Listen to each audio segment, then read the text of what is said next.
नमस्कार दोस्तों। कहानियों की श्रृंखला में आज सुनेंगे मालती जोशी जी की कहानी अतिक्रमण। लेकिन उससे पहले मेरा आपसे विनम्र अनुरोध है कि अगर मेरे द्वारा सुनाई हुई कहानियाँ आपको अच्छी लगती हैं तो मेरे चैनल को सब्सक्राइब ज़रूर करें, लाइक करें और अपने दोस्तों और परिचितों में शेयर भी करें। बेल आइकन दबाना बिल्कुल भी ना भूलें। आज सुनिए अतिक्रमण। वसुधा की माँ का पत्र लेकर मैं पता नहीं कितनी देर तक संज्ञा शून्य हो बैठी रही। घड़ी ने टनटनाकर 5 बजने की सूचना दी। तब जाकर मुझे होश आया और मैं हड़बड़ाकर उठ बैठी। नाश्ते की आज कोई पूर्व तैयारी नहीं थी। पता नहीं अब इनके लौटने तक कुछ ढंग का बन भी पाएगा या नहीं। नीचे आकर देखा रवि बाबू टेबल पर आकर जम गए हैं और बिटिया रानी रसोई में घुसी हुई हैं। भाई बहन का ऐसा प्यार देखकर मैं तो निहाल हो गई। निशी से कहा, मुझे आवाज़ क्यों नहीं दे दी बेटी? आवाज़ देकर क्या अपनी मुसीबत बुलानी थी? निशी ने तमक कर कहा। फिर फुसफुसाकर बोली, पता है भैया पिछले दरवाजे से दाखिल हुए हैं। मुझसे बोले फ्रिज में आटा रखा होगा, चटपट 2 पराठे उतार दे। प्रैक्टिस पर जाना है, लौटने में देर हो सकती है। सारा काम चुपचाप होना चाहिए। परम पूजनीय जी को पता भी न चलना चाहिए, नहीं तो उल्टे सीधे सवाल करके वे मेरा भुरका सी निकाल देंगी। परम पूजनीय मतलब मेरी बुआ जी। बच्चे और समय चाहे कुत्ते बिल्लियों की तरह झगड़ते रहें, पर बुआ जी से मोर्चा लेते समय दोनों एक हो जाते हैं। सच मम्मी? निशी रिवासे स्वर में पूछ रही थी। ये बुआ जी यहाँ और कितने दिन रहेंगी? कितने दिन? यही तो वह प्रश्न है जो मैं रोज अपने आप से पूछती हूँ। वसुधा की माँ का पत्र पढ़ने के बाद तो यह प्रश्न जैसे फन फैलाकर मेरे सामने खड़ा हो गया था। माँ बेटी की बातचीत की भनक शायद बाहर बरामदे में बैठी बुआ जी के कानों में पड़ गई थी। गोमुखी में माला झुलाती हुई वे रसोई में आ पहुँची। अरे इतनी सी लड़की को जोत दिया रसोई में, हम क्या मर गए थे? करने दो बुआ, ऐसे ही तो सीखेगी। अरे सीखने की उम्र पड़ी है लली, अभी तो उसके खाने खेलने के दिन हैं। और ये कैसा सीख रही है, देख तो। ए छोकरी, ये पराठा है कि पूड़ी? इतना घी डालता है कोई? जब तक मैं कुछ सोचूं समझूं, निशी ने तवे से पराठा उठाया और सीधे खिड़की से बाहर फेंक दिया। मेरी तो जान ही निकल गई। ये क्या कर रही है लड़की? जानती है घी क्या भाव चल रहा है? निशी ने कोई जवाब नहीं दिया। पैर पटकती रसोई से बाहर निकल गई। उसके हटते ही बुआ जी ने बेलन संभाल लिया। पर जब तक मैं दूसरा पराठा लेकर बाहर आई, रवि जा चुका था। दोनों ही बच्चे आजकल कुछ ज़्यादा ही मूडी हो गए हैं। बुआ भला मुझे इस पर बख्श देती। तुरंत बोली, रोटी पानी तो गंवार लड़कियां भी कर लेती हैं, सिखाना ही है तो पहले उसे तमीज़ सिखा। भला यह भी कोई बात हुई? जरा सा कुछ कहा नहीं कि गुब्बारे सा मुंह फुला लिया। गुस्सा तो मुझे भी आया था। बुआ की बात ने आग में घी का काम किया। तुरंत कमरे में जाकर निशी का कान पकड़ लिया। अपना पेट काट कर तुम्हें बड़े बड़े स्कूलों में पढ़ा रहे हैं, सो क्या इसी के लिए? यही सीख कर आती हो वहाँ से? बड़ों से इस तरह पेश आया जाता है? अच्छी नाक कटवाती हो मेरी सबके सामने। अपमान और पीड़ा से लाल हुई निशी सख्ती से होंठ भींचे रही, पर जब मैं उसी तरह बरसती चली गई तो दृढ़ स्वर में बोली, मम्मी आप बेशक मुझे मार लीजिए, पर उनका नजराया पराठा मैं अपने इकलौते भाई को नहीं खिला सकती। क्या? हतबुद्धि सी मैं तो देखती रह गई। हाथ तो मेरा सचमुच थप्पड़ मारने के लिए उठा था, पर पता नहीं क्यों हवा में रुक गया। ये टुइयाँ सी लड़की कैसी बात कह गई थी? ये अकल उसे कौन दे गया? कब दे गया था? मैं इस विषय को ज़्यादा तूल नहीं देना चाहती थी, इसलिए उसकी पीठ पर हाथ फेरते हुए मैंने मिश्री घुले स्वर में कहा, अपनी मम्मी को दिन रात क्यों तंग करते रहते हो तुम लोग? क्या तुम्हें ज़रा भी दया नहीं आती? वे बड़ी हैं, बुजुर्ग हैं, 2 बातें कह भी दी तो क्या हुआ? मुझसे तो पता नहीं कितना क्या क्या कह जाती हैं। चुपचाप सुन लेने से हम कोई छोटे थोड़े हो जाएंगे। आप सुन सकती हैं मम्मी, क्योंकि आपको आदत है। आप यही सब कहते सुनते बड़ी हुई हैं, पर हमसे सहन नहीं होगा। हम किसी से उलझने नहीं जाते, हमारे बीच में भी कोई ना बोला करे। और आप ये कैसे कह सकती हैं कि हमें बड़ों से बात करने की तमीज़ नहीं है? घर में और भी तो बड़े बुजुर्ग थे, क्या उनसे कभी हमारी झड़प हुई थी? निशा का इशारा स्पष्ट रूप से मेरी सास की ओर था।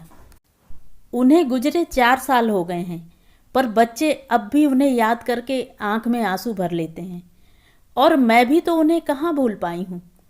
उनकी मृत्यु में मैंने अपनी माँ को दूसरी बार खोया था। इस शून्य को तो शायद मैं कभी नहीं भर पाऊंगी।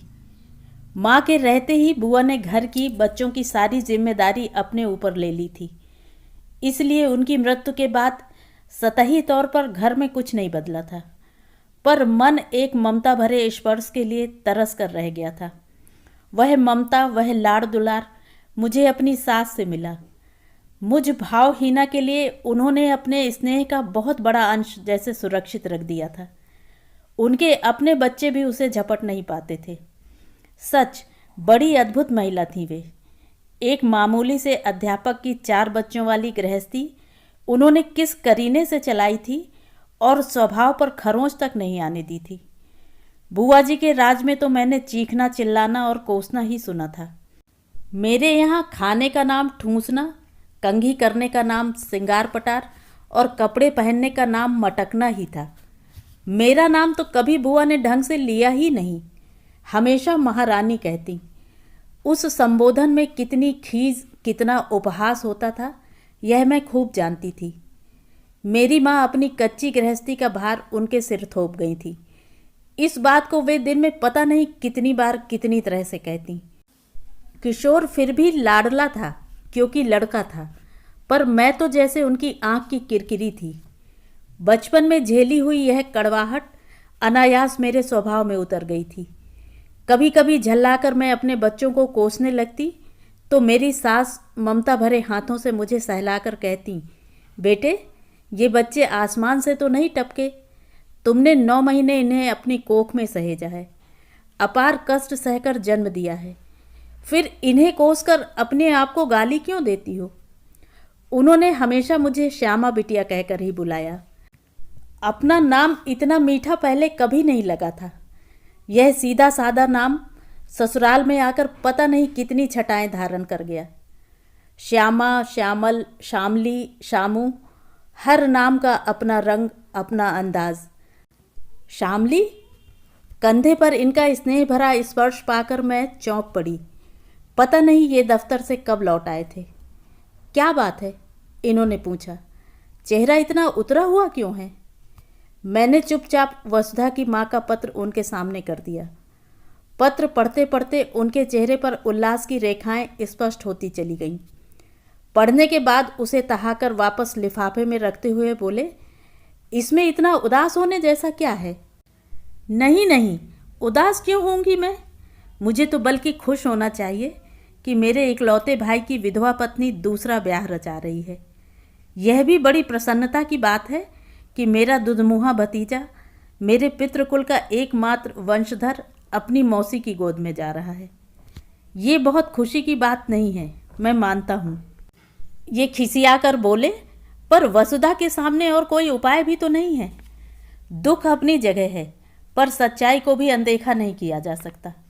वसुधा के सामने पूरी जिंदगी पड़ी है, और फिर तुम ही तो बार बार कहती थी कि वसुधा को जल्दी ही कोई फैसला कर लेना चाहिए। अब उदास क्यों हो? अब खिसियाने की बारी मेरी थी। फिर भी अपनी झेप मिटाते हुए मैंने कहा, पर बुआ, उनके बारे में सोचा है?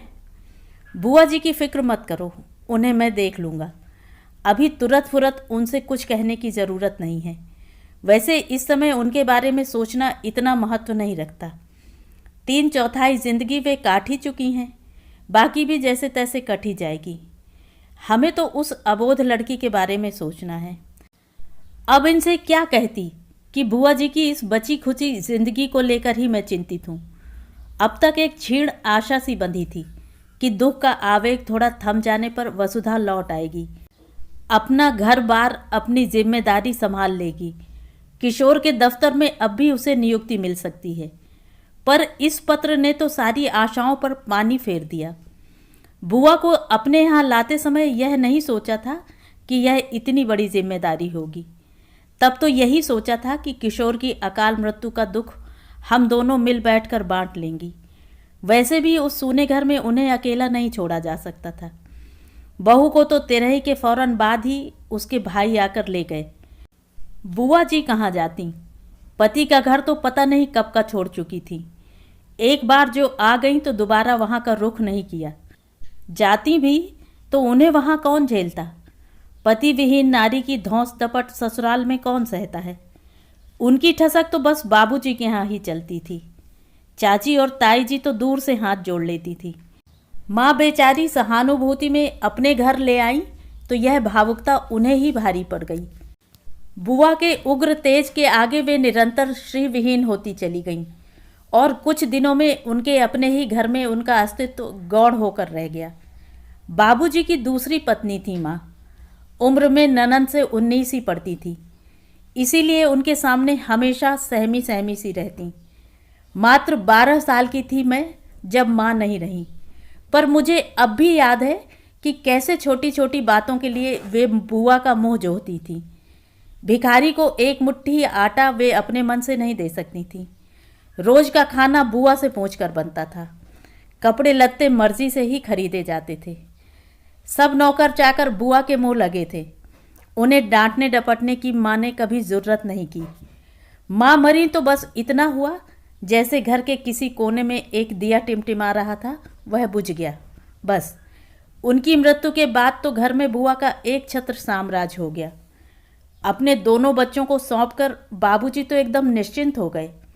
2 पत्नियों की मृत्यु ने उन्हें बेतरह तोड़ दिया था। मेरी शादी तक वे किसी तरह जी गए, यही बहुत था। साल भर रवि को भी अपनी गोद में खिला लिया और शांति से आंखें मूंद ली। तो बुआ के लिए संसार में एकमात्र यही घर था, उनके भाई का, मेरे पिता का घर। वहाँ वे आश्रय के लिए आई थीं और शासक बन बैठी थी। किशोर की असमय मृत्यु से उनका सिंहासन फिर एक बार हिल उठा था। प्यार से या रोष से ही सही, उन्होंने मुझे पाला था, ब्याहा था, मेरे पति के ससुराल वालों के नाज नखरे उठाए थे। उसका कुछ तो कर्ज मुझ पर भी था। उन्हें साथ ना लाती तो क्या करती? चाचा ताऊ कोई भी तो उस तूफान को अपने घर में रोकने के लिए तैयार नहीं था। अपने इस निर्णय पर अब मुझे पछतावा हो रहा है, पर सारी बातें पति से कही भी तो नहीं जाती। हम लोगों को सचमुच बड़ा डर लग रहा था कि पता नहीं बुआ इस खबर को कैसे झेल पाएंगी। मेरी तो हिम्मत ही न पड़ रही थी। इन्होंने खूब लंबी चौड़ी भूमिका बनाकर यह समाचार उन्हें सुनाया। मुझे लग रहा था कि वे एकदम हक्का बक्का रह जाएंगी, गालियां दे देकर कलयुग को कोसेंगी या फिर किशोर की याद में बुक्का फाड़कर रो पड़ेंगी। पर बुआ बड़ी दिलेर निकली। उन्होंने शांति से इनका प्रवचन सुन लिया, फिर बड़े इत्मीनान से छालियां कतरते हुए बोली, ठीक तो है, जवान जहान लड़की मरे हुए को कब तक रोती, यह तो होना ही था। फिर पूर्वत टीवी पर नजरें गड़ाकर बोली, ये तो मरा रोशन लाल दिखे है, अब कौन सा गुल खिला रहा है। मैं हतबुद्ध होकर एस कुमार्स के उस विज्ञापन की ओर देखती रह गई। क्या बुआ इस समय सचमुच मजहर खान के बारे में ही सोच रही हैं? इतनी बड़ी बात सुन लेने के बाद भी क्या उनके मन पर जरा सी खरोंच भी नहीं आई? ये बड़े खुश थे। इत्मीनान की सांस लेकर बोले, चलो तुम्हारी यह प्रॉब्लम ही हल हो गई। बहुत डर रही थी ना तुम। अब उन्हें कैसे बताती कि यही तो सबसे बड़ी प्रॉब्लम थी। इसका मतलब यह था कि वे अब इस घर में पूरी तरह रच बस गई हैं। वापस जाने का उनका कोई इरादा नहीं है। अब तक बच्चों को और अपने आप को समझा रही थी कि बस थोड़े ही दिन की बात तो है, जैसे तैसे झेल ही लेंगे। बुआ की पीढ़ी के लोग लड़कियों के यहाँ ज़्यादा दिन डेरा नहीं डालते। यह भ्रम तो आज टूट गया। दूसरा भ्रम भी जल्दी ही टूट गया।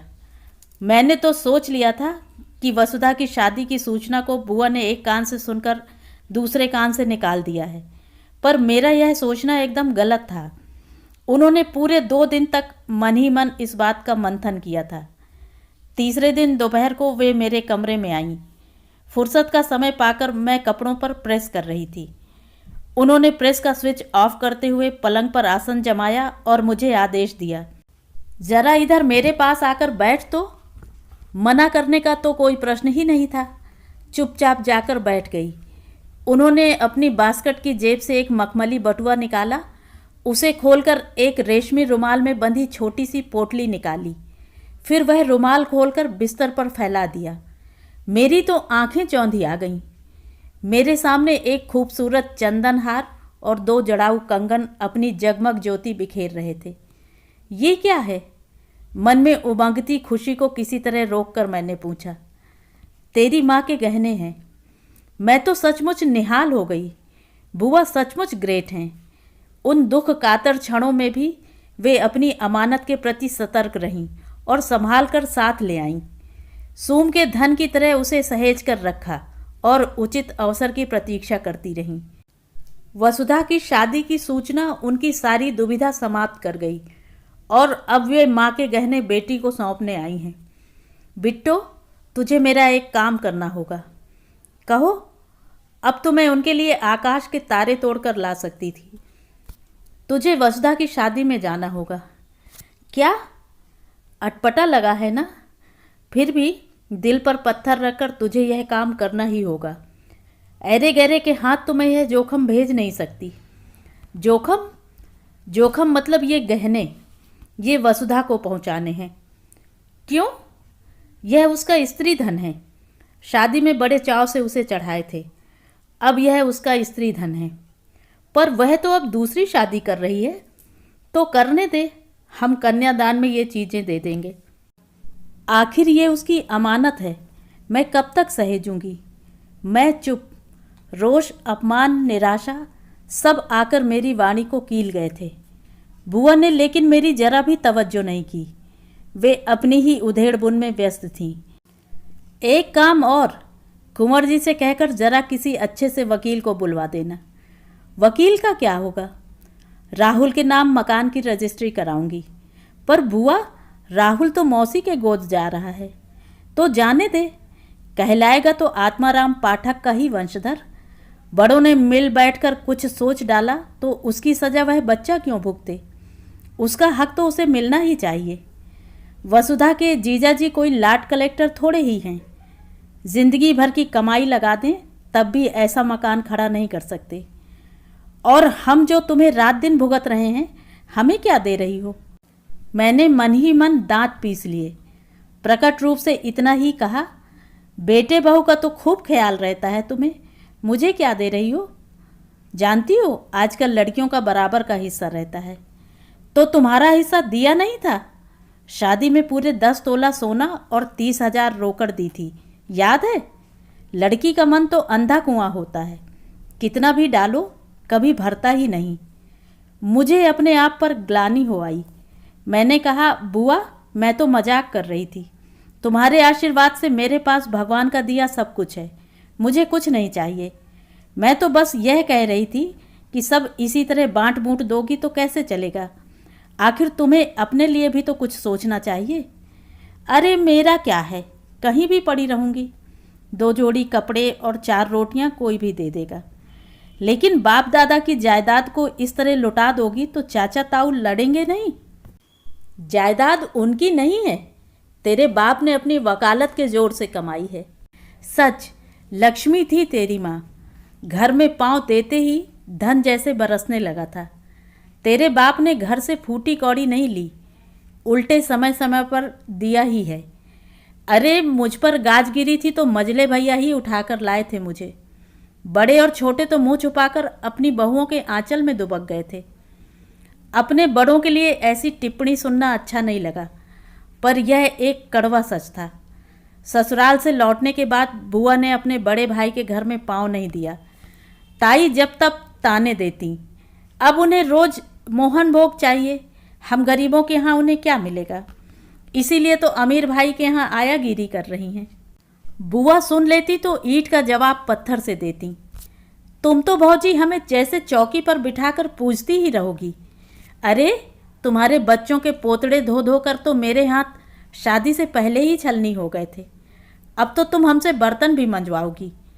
चूल्हा चौका तो तुमने न तब किया था न अब करती हो। लड़कियां ही बेचारी खटती हैं, कल को बहुएं आ जाएंगी। चाची तो कभी उनके सामने पड़ती ही ना थी। अपने कलकत्ता के कबूतर खाने से ऊब जाती तो बच्चों को लेकर हमारे पास आ जाती। 4 दिन को घर गुलजार हो जाता। बुआ का आतंक सह लेती, तब तक बनी रहती। बुआ यथाशक्ति उनकी सहनशीलता की परीक्षा लेती रहती। फिर किसी दिन सब्र का बांध टूट जाता, चाची रोष से फट पड़ती। फिर जमकर महाभारत होता और चाची बच्चों को लेकर लौट जाती। घर और सूना हो जाता। पर बुआ को यह दुख जरा भी नहीं व्यापता। वे जैसे इस अवसर की प्रतीक्षा में ही रहती। तुरंत पार्वती को साथ लेकर घर की सफाई में जुट जाती। विजय दर्प से उनका चेहरा चमकने लगता। मुझे लेकिन वे उस समय किसी खलनायिका से कम नहीं लगती। खलनायिका तो वे मुझे इस समय भी लग रही थी। बाबूजी का बनवाया हुआ पक्का 2 मंजिला मकान उनकी कर्मठता का, यशो कीर्ति का स्मारक था। बचपन की कितनी खट्टी मीठी स्मृतियां उससे जुड़ी हुई थीं। उसे सेंत में किसी तीसरे को सौंप देना मुझे जरा भी अच्छा नहीं लग रहा था। सुनिए, रात मैंने इनसे ठुनकते हुए कहा, मेरे सारे गहने बिक जाएं तो मुझे परवाह नहीं, पर मकान मेरे लिए खरीद लीजिए। चाचा ताऊ का कोई बेटा इसका वारिस बनता तो मुझे दुख ना होता, घर की चीज़ घर ही में रहती। पर बाबूजी की गाढ़ी कमाई गर किशोर के ससुराल वाले कब्जा करके बैठ जाएं, ये मुझसे सहन नहीं होगा। तुम इतना ऊपर नीचे क्यों हो रही हो? वे बोले, मकान अब तुम्हारा है, तुम्हारा ही रहेगा। कैसे? देखो, किशोर के बाद यह सारी संपत्ति वसुधा की थी। वह अगर दूसरी शादी कर रही है तो राहुल इसका वारिस है। अब अगर वह भी किसी की गोद में जा रहा है तो जायदाद पर केवल तुम्हारा हक बनता है। इसलिए अब चैन से सो जाओ और मुझे भी सोने दो। लेकिन बुआ जो रजिस्ट्री के लिए कह रही हैं, तो कहने दो, उनके कहने से क्या होता है। वे अपने मन को बहला रही हैं, बहलाने दो। बुजुर्ग हैं, हमें तो उनका लिहाज करना ही पड़ेगा, पर कानून थोड़ी करेगा। कानूनन उन्हें कोई हक नहीं है कि संपत्ति के लेन देन में दखल दें। यह तो बाद में पता चला कि हम लोग बुआ को कितना अंडर एस्टिमेट कर रहे थे। अपनी खुशफहमी में हम सब भूल गए कि बुआ एक प्रख्यात वकील की बहन है और कानून की समझ उन्हें हमसे कहीं ज़्यादा है। अगले 2-3 दिनों तक जब वे बार बार वकील का जिक्र करती रहीं, तो आज ही जाकर इन्होंने कहा, बुआ जी, आखिर वकील आकर और क्या कर लेगा? किशोर के बाद जायदाद अपने आप राहुल की हो जाती है। अलग से रजिस्ट्री करने की क्या ज़रूरत है? हाँ, अगर राहुल गोद जा रहा है तो अलग से कुछ सोचना पड़ेगा।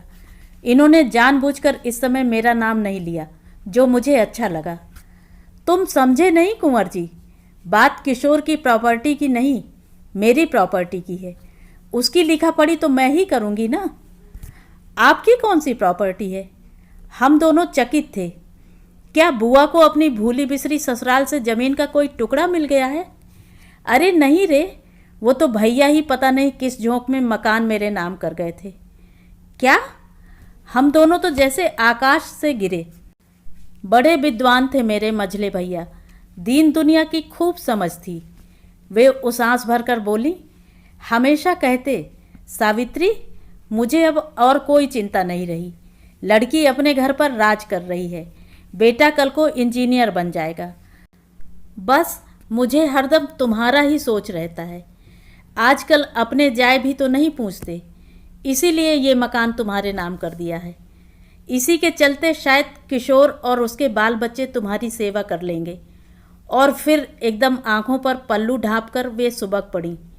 भैया बेचारे क्या जानते थे कि उनके पीछे किशोर भी चला जाएगा। ना तो मैं उनके दुख में भीग सकी, ना उनके सुर में सुर मिलाकर रो सकी।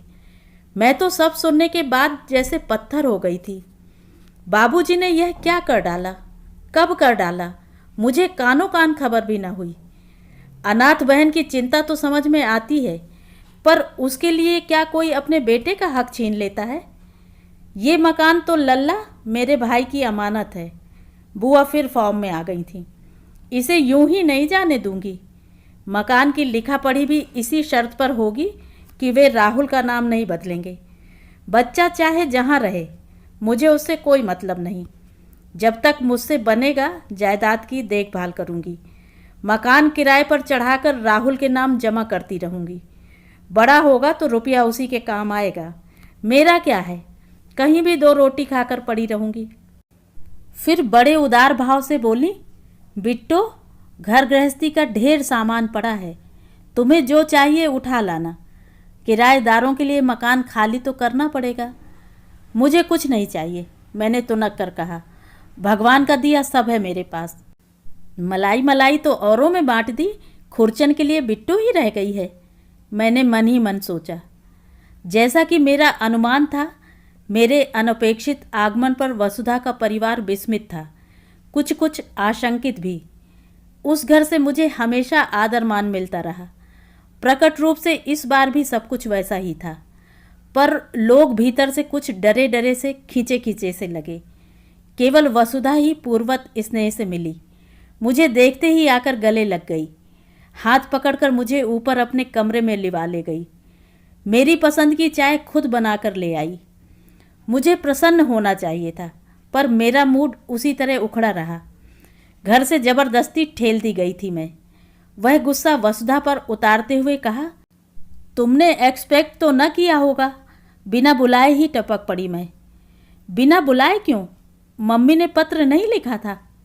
वह सूचना थी, निमंत्रण नहीं, मैंने रुखाई से कहा था। क्षण भर को वह चुप हो गई, फिर धीरे से कहा, उनकी हिम्मत नहीं पड़ी होगी। वैसे पत्र इसी उद्देश्य से लिखा था। खैर कोई बात नहीं। तुम खुश तो हो ना?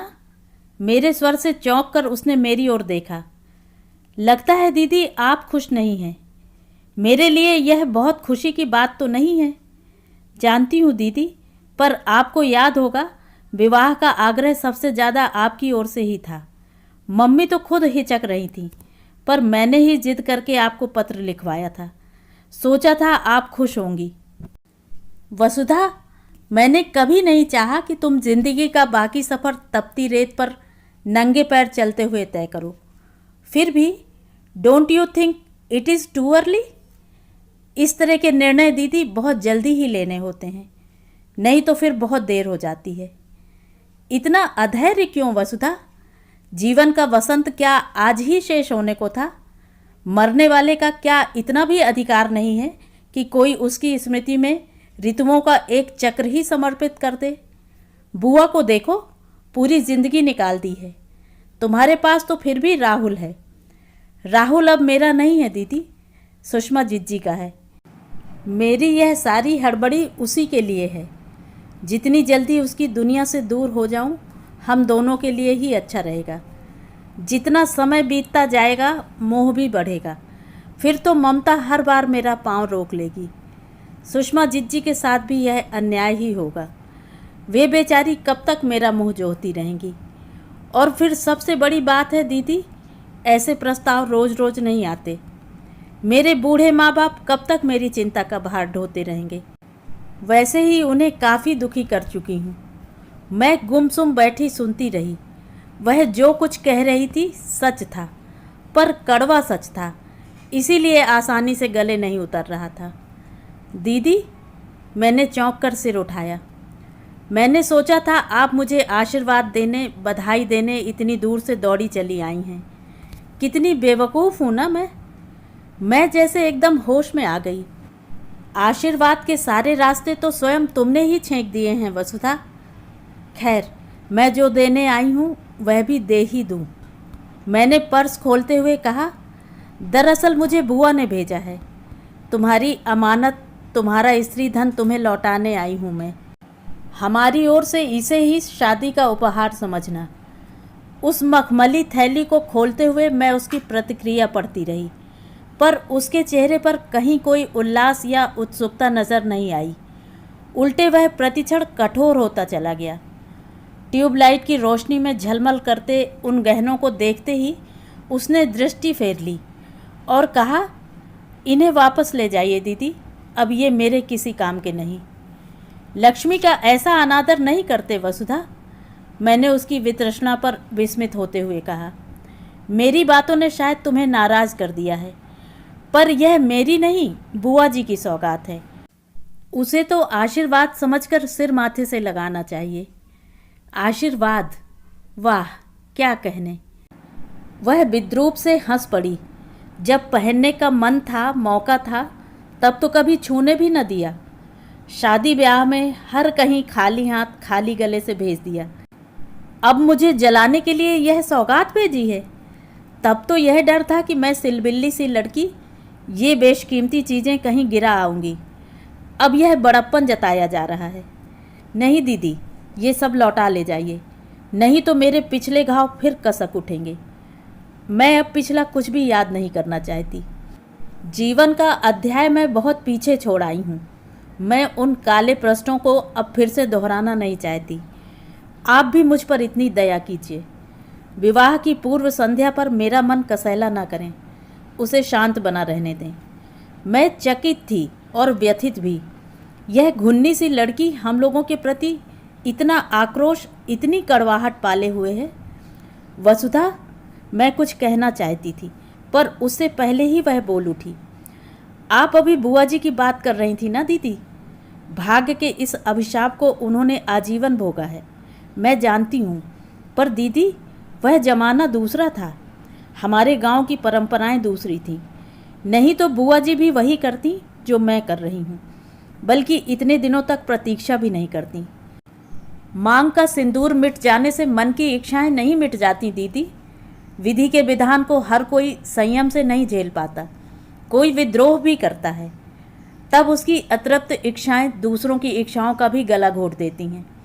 मैं शादी कर रही हूँ तो सिर्फ इसीलिए कि भविष्य में मैं भी बुआ जी की तरह अतृप्त इच्छाओं का विकृत संस्करण न बन जाऊं। वसुधा, ऐसा क्या किया बुआ जी ने? ऐसा पूछिए कि क्या नहीं किया। आप नहीं जानती दीदी, विवाह के 2 वर्ष मैंने एक दुःस्वप्न की तरह जिए हैं। बुआ थोड़ी तेज जरूर हैं वसुधा, पर मन की मैली नहीं है। फिर किशोर तो उनका सदा लाडला रहा है। तुम पर भी वह जान छिड़कती नहीं है। जूता कहाँ काटता है यह तो पहनने वाला ही जानता है, देखने से पता थोड़े ही चलता है। यह तो अच्छा हुआ जो आप उनकी बेटी थी, ब्याह कर दूसरे घर चली गईं। अब कम से कम पति को अपने मन का सा कुछ बनाकर खिला तो सकती हैं। उन्हें स्वेटर बुनकर पहना सकती हैं, उनके लिए रुमाल और मेज पोश काट सकती हैं, अचार मुरब्बे बना सकती हैं, घर को अपने को सजाकर उन्हें रिझा सकती हैं। मैं तो इन छोटी छोटी बातों के लिए तरस गई थी। सारी विद्याएं सीख लेने के बाद यूं हाथ पर हाथ धरे बैठे रहना कितनी पीड़ा देता है, आप नहीं समझेंगी। किशोर कुछ नहीं कहता था। मुंह में जबान होती तो ना कहते। उसे तो बुआ जी ने कील दिया था, वाणी भी और बुद्धि भी। पूरे श्रवण कुमार थे, बुआ जी की ममता में आकंठ डूबे हुए। उनकी बात उनके लिए वेद वाक्य थी। वे तो यही समझते रहे कि मैं ही निरी फूहड़ हूँ। मेरे ही कारण बुआ जी बेचारी दिन रात रसोई में जुटी रहती हैं। उन्हें यह कभी पता नहीं चल पाया कि मुझे रसोई में पाँव ही नहीं देने देती बुआ जी। अपने लाडले भतीजे का पाचन तंत्र वे मेरे हाथों में सुरक्षित नहीं समझती थी। अगर वह नहीं समझ पाया था तो तुम ही उसे समझाती। आखिर तुम्हारा पति था वह, अपनी बात उससे कह सकती थी तुम। कब कहती? दफ्तर से आते तो सीधे बुआ जी के पास, वहीं खाना पीना भी होता। इसके बाद घूमने भी जाते तो बुआ जी साथ होती।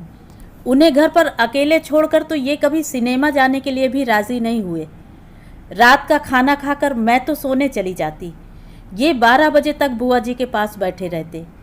दफ्तर के दोस्तों की बातें सुनाकर उनका मनोरंजन करते। मैं ऊपर बैठी कुड़ती रहती। कभी बुआ जी के तलवों में घी की मालिश होती तो कभी छाती पर आयोडेक्स मली जाती। कभी चरण चापे जा रहे हैं तो कभी सिर दबाया जा रहा है।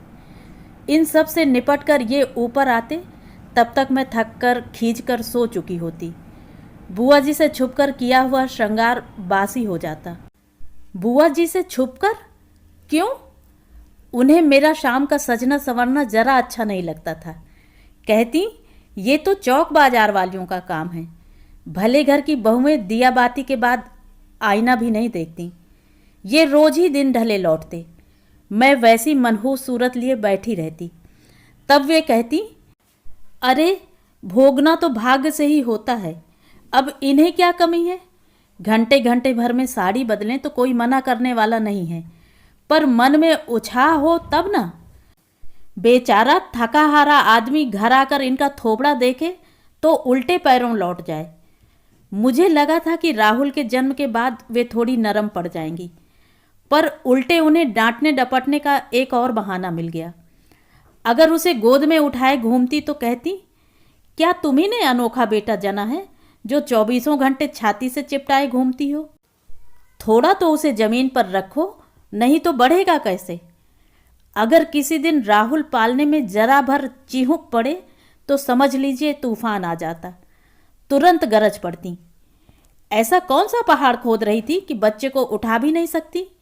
घर में कौड़ी भर काम नहीं, कोई तिनका उठाने के लिए नहीं कहता, पर इनसे एक बच्चा भी नहीं संभलता। भगवान भी कैसे कैसे लोगों की गोद भर देते हैं। बहुत लंबी रामायण है दीदी, कहाँ तक सुनेंगी? बस यह जान लीजिए कि आपके उस घर में न कभी मैंने दिन में चैन की सांस ली, न किसी रात नींद भर सोई। और जब मैं रात की बात कर रही हूँ तो यह केवल मुहावरे के लिए नहीं है। सचमुच रात को भी उनका अंदेशा बना रहता था। मैंने कई बार उन्हें दरवाजे से कान लगाए देखा है। पर्दे से झांकती उनकी आंखों को देखकर मैं कई बार सहम गई हूँ। सब कुछ सुनकर मैं जैसे सुन्न हो गई थी। बड़ी देर बाद मुंह से बोल फूटा, तुम इतना सब सहती रही वसुधा, कभी मुझसे तो कहा होता, शायद मैं ही किशोर को समझा पाती। जब पति ही अपना न हो सका तो औरों से क्या आशा करती? आप तो फिर ननद थी। यह तो रिश्ता ही डराने वाला है। आपके स्नेह और सदा शयता को तो मैं किशोर की मृत्यु के बाद ही जान सकी हूँ। क्या तुम्हें मालूम है वसुधा कि बाबूजी वह मकान बुआ के नाम कर गए हैं? भला इतनी बड़ी बात जानूंगी? इसी बात की तो ठसक थी उन्हें। ये भी इसीलिए उनके आगे पीछे घूमते रहते थे। कहते, बुआ तो लाख की आसामी हैं, उनसे बना कर रखो, घाटे में नहीं रहोगी।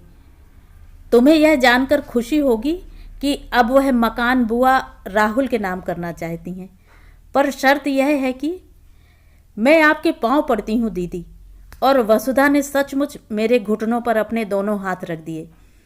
इस बात की भनक भी मेरे घर में मत दीजिएगा। पर क्यों? अगर उसका हक उसे मिल रहा है तो लेने दो ना। यहाँ राहुल के हक की चिंता किसी को नहीं है। बुआ जी की तो साजिश ही यह है कि हम लोग आजीवन उस मायावी बंधन में जकड़े रहें। उन्होंने जिंदगी भर शासन किया है, खाली घर में वे नहीं रह सकती। उन्हें एक गुलाम हरदम चाहिए। इसीलिए आपसे विनती करती हूँ दीदी कि घर में इस प्रस्ताव की चर्चा भी मत कीजिएगा। मेरे जीजा जी जायदाद के मोह में खिंचे चले जाएंगे और मेरी भोली भाली बहन जीते जी उस नर्क में झोंक दी जाएगी। ये गहने और ये प्रस्ताव आप दोनों लौटा ले जाइए और हमें अपनी ज़िंदगी जीने का मौका दीजिए। लौटते समय मन बहुत भारी था।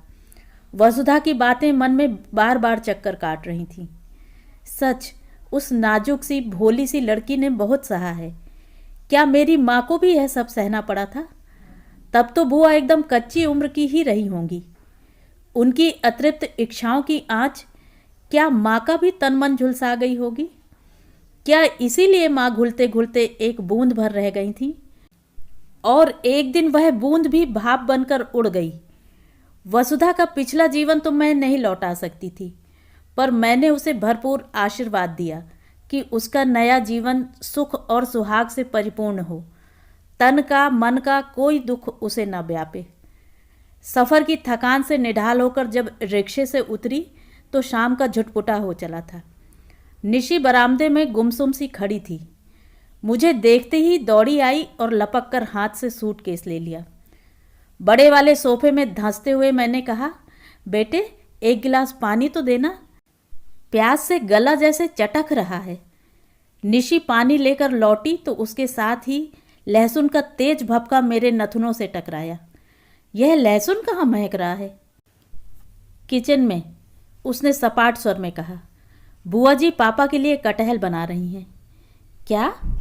यानी कि दो दो वर्जित चीज़ें घर में एक साथ प्रवेश पा गई हैं। जैसे मैं 2-4 दिन के लिए नहीं, जिंदगी भर के लिए कहीं निकल गई हूँ। इन पर तो इतना ताव आया कि बस। अब बिटिया से क्या कहती।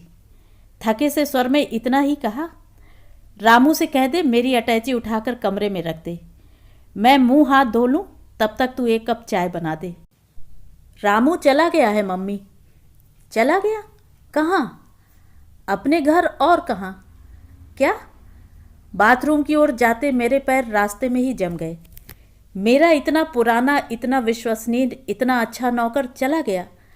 घर क्यों चला गया? कोई बीमार था? यह तो आप बुआ जी से पूछिए, उन्होंने ही उसे निकाला है। लेकिन क्यों? कहा तो उन्हीं से पूछ लीजिए। बस हम आपको इतना बता देते हैं कि कल से हम कोई काम नहीं करेंगे। झाड़ू पोंछा कर कर के मेरे हाथ छिल गए हैं। किससे बतिया रही है लल्ली? कौन आया है? बुआ जी से आगे आगे उनकी खनकदार आवाज़ ड्राइंग रूम में पहुंची। उसे सुनते ही निशी अपने कमरे में अलोप हो गई। अरे बिट्टू, तू आई है? कब आई? फिर बाहर ही क्यों बैठी रह गई? चल अंदर आ ना, मैं चाय बनाती हूँ। चाय बाहर ही भिजवा दो बुआ, मुझसे रसोई में नहीं जाया जाएगा। तुम्हें मालूम तो है कि मैं लहसुन की गंध बर्दाश्त नहीं कर सकती। तो यहीं बैठ, मैं निशी के हाथ भिजवाती हूँ। वे भीतर जाने को हुई और फिर पलटकर दरवाजे की चौखट पर खड़ी हो गईं। लेकिन बिट्टू, यह तेरी कैसी जिद है? ये तो कोई बात ना हुई। कैसी बात? यही, तुम्हें जो चीज़ पसंद ना हो वह घर में आएगी ही नहीं। अब तक तो नहीं आती थी। यही तो मैं कह रही हूँ। क्या कुंवर जी का कभी मन ना करता होगा? बेचारे कोई मांस मछली तो मांगते नहीं। तुम्हारा बस चले तो वह भी बनाकर खिला दोगी? मैंने कहा, जरूर खिला दूंगी। अगर कोई खाना चाहे तो मैं वह भी सीख लूँगी। आखिर दुनिया में लोग बनाते खाते हैं कि नहीं? घर का मालिक जरा जरा सी चीज़ों के लिए तरसे, यह मुझसे सहन नहीं होगा। और वे धम धम करती रसोई में लौट गईं। अनायास वसुधा की बात याद आ गई। चलते समय उसने कहा था, दीदी सावधान रहना, ऐसा न हो कि अपने ही घर में मेहमान बनकर रह जाओ। तो क्या बुआ सचमुच मेरी गृहस्थी में पैर जमाने का प्रयास कर रही हैं? उनका अभियान शायद रसोई घर से ही प्रारंभ होगा। बुआ को यह अधिकार किसने दे दिया? नियति ने उनका अपना घर छीन लिया, तो क्या वे दूसरों के घर छीन लेंगी? अपना अस्तित्व बनाए रखने का यह कैसा क्रूर उपाय है। सुन होकर मैंने दोनों हाथों से अपना सिर थाम लिया। तो ये थी कहानी। कहानी आपको कैसी लगी? कमेंट करके ज़रूर बताएं।